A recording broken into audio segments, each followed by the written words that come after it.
Are you in stress all the time? Look, stress is really funny. Essentially, it is an energy resource. But like anything else, it can be positive and negative. It can be productive, useful energy resource, and potentially life-saving, or it can be life-destroying. So it's very important to know more about stress. Oftentimes, we feel powerless about our stress response. We feel like we need to control it. We feel like we are not doing something right if we are stressed out. But really, we can't control stress. The thing we can do is to learn more about stress, how it presents in our bodies, what essentially is stress, and how to utilize it for our own purposes. And knowing about stress function itself, seeing and understanding it for its essential nature, which is energy resource, helps us do so. So stress is strain, yeah? It's tension. It's energy resource in the first place, and this energy resource is there because we need action. It requires action. I have all this energy because I need to do something with it, right?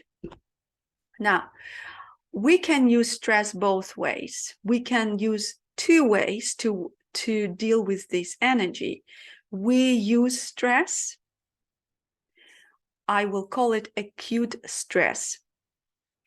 Or stress uses us, and I call it chronic or toxic stress. Now, let's talk a little bit about the difference between the acute stress and toxic stress. So an acute stress or short-term stress is when you need to harness the energy to deal with a crisis. So a crisis happens, you mobilize all this energy to deal with it. There is a stressor or something that requires you to respond with a stress reaction. So for this, you harness stress energy. We use short-term stress. It becomes an available resource for us, right? So we mobilize physically, mentally. We need the adrenaline and stress hormones to deal with the situation quickly. Now, we use stress. We use the energy that becomes available to overcome a crisis. Now, let's look at toxic stress. I call it stress that uses us. It's a long-term stress, toxic, chronic. Why is it toxic? Because it becomes experienced by us as toxins. It keeps using our body and our mind to run itself. There is no really action that we can respond to and harness this energy to put into action. It's the stress that runs on the background. And I often tell my clients to think of themselves, imagine themselves as a cup. I don't have a cup around, but that would be nice to look at. So a cup, if you are a cup, you are the walls of the cup, but also the space inside the cup. And right there, it's good to have the cup empty because you can pour things out, you can put things in, right? Right now, there is an amount in that cup that is present there. And your cup is filled in to a point, and that amount is there permanently and constantly. This is the amount you can't tip over. This is toxic stress. It runs on the background all the time for a long time. It shows up in different symptoms for different people differently. And you might find yourself tired all the time, down, disruptive sleep patterns. The important thing is the symptoms do not go away in the absence of stresses. So you can't really pinpoint what is stressing me out. I'm kind of like this all the time. So let's go back to thinking of ourselves as a cup.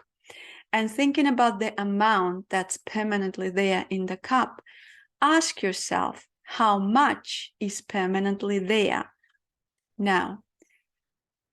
And you tell me about it. You name that amount without thinking. Whatever number comes to mind first, out of 100.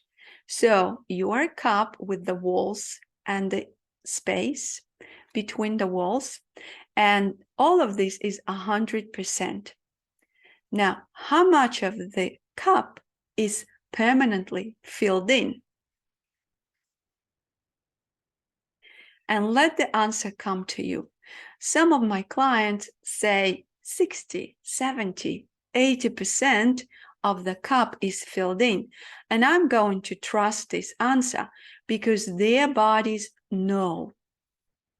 You know how much of background stress you are running. So at some point, this has stopped being the energy resource that helps you to utilize and mobilize your energy for action, and it has become an energy drain. Yeah, it hijacks your resources and keeps you hostage in a way, and you have to continue paying attention to the stress, the toxic stress that runs on the background. Why is this toxic?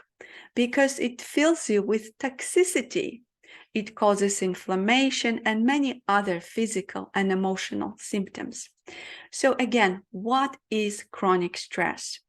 It's long-term. I don't know where the stresses come from. It's kind of how I've been feeling all the time. It feels like you are intoxicated in a way. You're feeling down, generally unwell. Maybe there is no reason why you should be feeling that way. You're unable to relax. Sometimes you find yourself being hypervigilant for no clear reason. You experience anxiety, tension. Worries do not go away, even when stressors are not there. This is important to understand. Now, what is the difference between the acute stress, short-term, and chronic stress? Let's look at the example. Say you have an argument with a spouse and you feel stressed, but stress goes away when you work things out. There is a clear stressor. Your reaction had a reason to be. You experience stress as a reaction to an action, and acute stress is short-lived. Chronic stress, on the other way, is constant, and in many ways, it's difficult to identify the stresses. Stress doesn't seem to go away. In my next video, I would like to talk about one of the big culprits for chronic stress, which is childhood stress. It is a childhood adaptation that we have been carrying for a long time. It became unconscious, and we kind of got used to living with that kind of stress. Thank you very much. If you enjoy content like this, please give me a thumbs up, write a comment, and tell me how much of your cup is permanently filled in.